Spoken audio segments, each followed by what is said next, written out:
I know that yesterday I promised we would look into the final part, the feedback that we got on the breakup message, and that's an article that I put up recently, both on my handle on Medium and on Instagram, and so I got some feedback about that. And so this is your first time listening. Last night's episode basically was just that, introducing you guys over here on the podcast to the purpose of the breakup message and how I use it. So today I was supposed to go into feedback on that and address specific concerns that people had for me when they reached out through the messages on Instagram DMs. But I've had a look at the list of questions that I have lined up for future episodes, and I think it'll make more sense today to just wrap up the conversation outlines that we've been going over. That's possible conversations that you should be having with your customers, your clients, and your prospective customers or prospective clients. So I think since we have just one item left for that, I might as well bring that to a close so that at tomorrow's recording, we'll pick it up with the breakup message and then explore other issues from then on. So today we're going to look at the last item that I had on the docket, and that is conversations that you should be having with prospective customers. Now remember, prospective customers, the way I define it, are people who haven't done business with you yet. They haven't given you money yet to engage your services or to buy your product, but you have a reasonable hope that they will. So, of course, the difference between prospective customers and customers being that fact of whether they've given you money in the past, whether they have done business with you in the past, and so that determines the nature of the conversations that you should be having with them. Now, for those of you who have been listening in the past, you already know, but I'm going to just rehash for those who might be listening to this for the first time. So if someone has done business with you in the past, then the kind of conversations you should be having with them should be geared towards relationship building. There's also the customer success conversation, because you want to be sure that they had a good time doing business with you, because if they didn't, they're not going to come back for repeat business, and they're not going to bring their friends, family, and associates. Then there's also the need reevaluation conversation, and that's because the first time people do business with you, circumstances change over time. You want to be sure what those changing circumstances are so that you know how you can bring more value into their lives, basically. So the need reevaluation conversation obviously is something that those of us in the wedding industry space should be able to relate to. So the first time that I interact with a couple, typically it's a pre-wedding shoot and then the wedding. But then, of course, obviously circumstances are going to change over time, because it's going to be pregnancy, maternity shoot, babies born, baptism, birthday parties, what else? So circumstances change over time. Now, since I have a wide range of interests, and I don't shy away from being involved in different kinds of businesses, part of the need reevaluation conversation for me also extends to when my couples start setting up their own businesses and they need photography support, imaging support, video support. I can help out there. Or maybe they have some ideas on the side that they're trying to float and they need some consultancy services. Eventually they get to find out that business is my jam, especially growing sales one conversation at a time, and then we get to have that consulting relationship. So if you choose to keep things flexible like I do, you'll find that the need reevaluation conversation is something that you're constantly having to have with your clients. So that was how we wrapped it up with conversations that you should be having with people who have given you money in the past, and you hope that they would give you money, buy your product, or engage your service in the future. So those are the conversations that we should be doing as wedding planners, photographers, cake artists, MCs, and what have you. Now, the second category was prospective customers. Those are people who haven't given you money in the past, like I've said, but you hope that they would. And the first set of conversations that we looked at were the who are you conversations. And the idea behind the who are you conversation is just to get a sense of who they are, what problems they're facing, and the ultimate vision that they're trying to achieve. So you're the wedding planner, and most wedding planners I know do this beautifully already.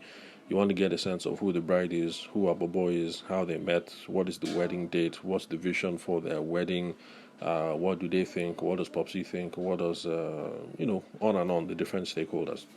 And wedding planners, particularly, since they have to juggle lots of balls, cannot give a quote or start drawing up a plan about what the execution for the wedding day is going to look at until they ask all these questions. So we wedding photographers and videographers and cake people, we need to learn from our friends who are wedding planners, and we need to make that part of our playbook. So we should be asking all those questions around: who are you?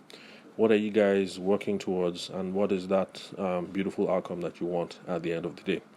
So that, in a nutshell, those are the series of conversations that we've gone over.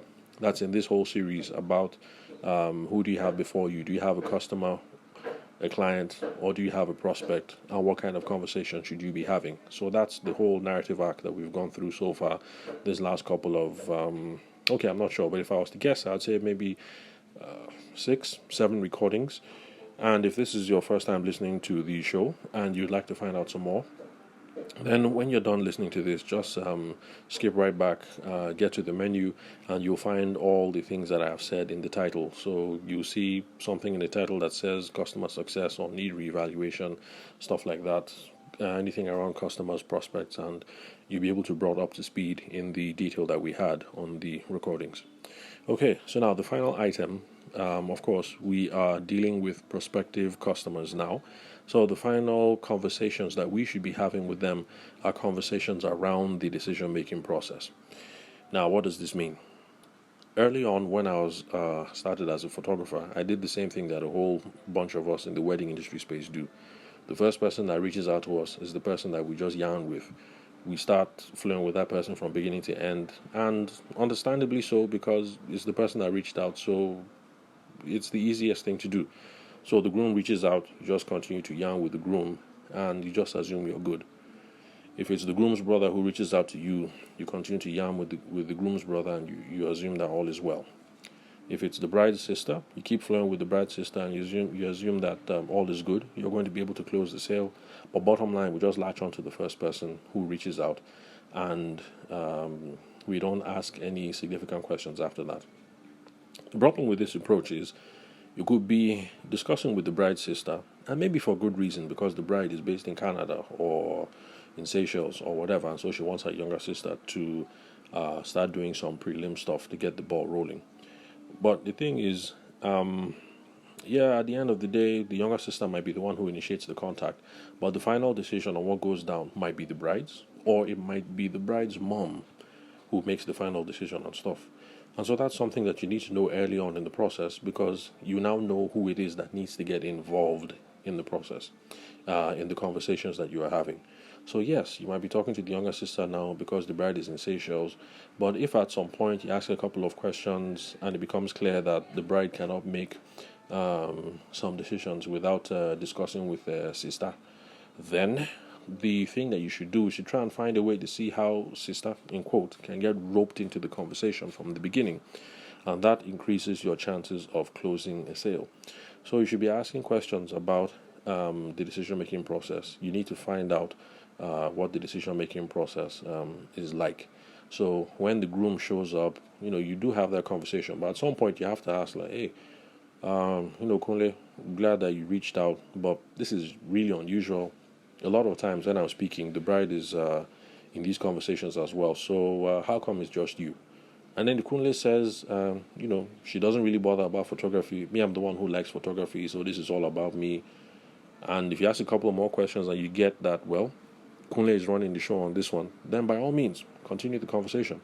But you need to find out. You need to ask. And for those of you who've listened to the podcast for a long while, remember the example that I gave of interacting with a northern bride, and I kept on flowing with her because coming from my background in Lagos, so back in Lagos back then, typically you're speaking with the bride.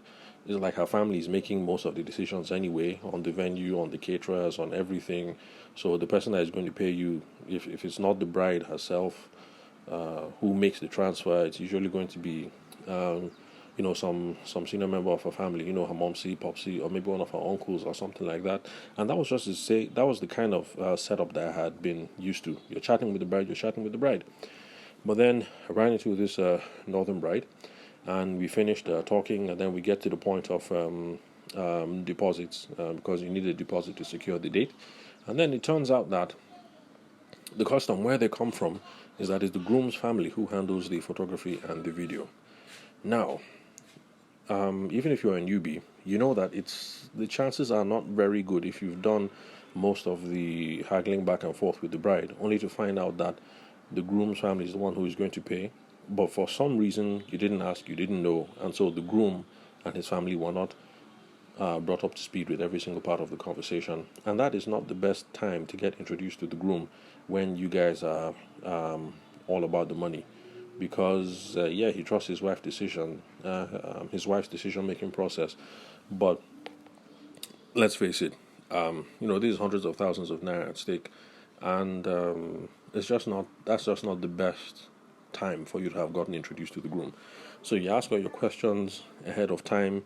You get to find out these sorts of things that the groom should be involved in the process, and then by all means you say okay, let's get Aminu involved in the process, and you meet Aminu ahead of time, and he's part of some of the preliminary discussions, even if the bride is the one who is going to do most of the negotiating or call the shots on what the package is going to be like.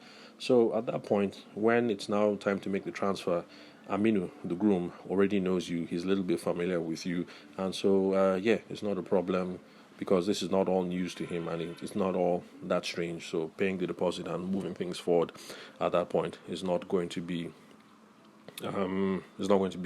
much of a problem. And it's also a scenario that we ran into with the photo booth. That's my partner who handles video, Shegun. He has a photo booth, and we jointly market that as well. And it's the same thing. It was a couple from the what will I say? I don't want to sound pejorative, but from the Niger Delta part of the country, and for those people, it was the same thing. We were talking with the bride, but the person who was going to cough up the money was the groom's family. But since I already had experience with this northern bride, I had asked the relevant questions, and so I knew to get the groom involved in several parts of the conversation. Right from the beginning. So when it came to the whole thing of the transfer, it wasn't a matter of okay, now we need so and so 100 grand, and then this is the first time that you're seeing our ugly faces. So try ask questions to try and get a sense of what the decision making process is like. You just have to ask. Sometimes it can be as straightforward as so who is going to now that we've agreed on all this, who is going to be paying for XYZ. Sometimes you have to be that blunt to ask the question, and I prefer much more blunt methods. But some other people have come up with very, more conversational ways of trying to bring up those issues. But for me, I ask. If I'm in a situation where it's a northern bride and I suspect that it might be that kind of situation, it's something that I bring up. In the past, I had so and so issue. So in this situation, is this how it's going to be as well? So is it Abubakar's family that's going to foot the bill for photography and video, or is it going to be your own family? And then you take the conversation from there. Now, I can't come up with specific examples beyond that on what kind of questions you need to ask to figure out the decision-making process, because we're all different kinds of specialists: photography, wedding planning, cake. But ask around with your friends or just do some research using the Google machine, and you'll be able to find possible questions that you can ask. But the bottom line is, we need to initiate those conversations. We need to get a sense of the decision-making process to be sure that we are spending time with the right person. Because I've also been in that situation where I did my best to try and swing things over to the bride and the groom, because I was speaking with the younger sister, and quite frankly, I wasn't comfortable with speaking to the younger sister. But I asked enough questions. Eventually, I got introduced to the bride, and I found out, like joke, that what the younger sister said was true. That the way their family works, her word is law, and so whatever the younger sister says is whatever it is that's going to happen. But the thing is, I asked my questions, and I knew that That was how things were going to roll. And from beginning to the end, I must admit, it was kind of an awkward situation for me anyway, because I'm used to dealing with brides and grooms directly on every single question. So having to go through a mediator, and a mediator being the younger sister, that was a first for me. But for that family, that's just how it works. The baby girl says what goes, and everybody just lines up with that. So you have to ask those questions instead of just assuming. Let's say you're a wedding photographer and you don't like dealing with other people apart from the bride and the groom. So if you're one of those photographers who will only deal with the bride and groom, you'd have gotten in touch with the younger sister and you'd have thought, these people are not serious. And you would have just let go of that opportunity and you could have lost out on that. So you need to ask your questions to be sure you understand the decision making process and you know who else needs to be invited into the conversation or who needs to be cut out of the conversation. So that's it. With that, we'll bring today's episode to the close. Thank you very much for listening to the Sales for the Nigerian Wedding Industry podcast. I'm your host, Abuja-based event and wedding photographer Tavishima Ayede. Tomorrow we will go back to the breakup conversation, and once we wrap that up, we will continue with all the beautiful questions that we have lined up. And just like people reached out on the breakup conversation with questions and with feedback, feel free. I'm pretty relatable and pretty open, even if I'm going to be late on my messages by a day or two. But the thing is, you hear something that you don't like or you don't understand or you want clarification on, if you hit me up on Twitter or you send me a DM or you send a voice note over here, if you're listening on the Anchor app, I will respond and I'll also make it part of future episodes. Because my philosophy is that if one person reaches out to say, I don't understand this, there probably are a dozen other people or maybe hundreds who also do not understand or do not agree. So, it's not just going to be a private exchange between both of us, but I'm going to share it with the podcast audience at large. So thank you very much, guys, for your time and attention. And I hope you guys are enjoying the public holiday so far, because over here in Nigeria anyway, it's a public holiday celebrating the birth of the Prophet.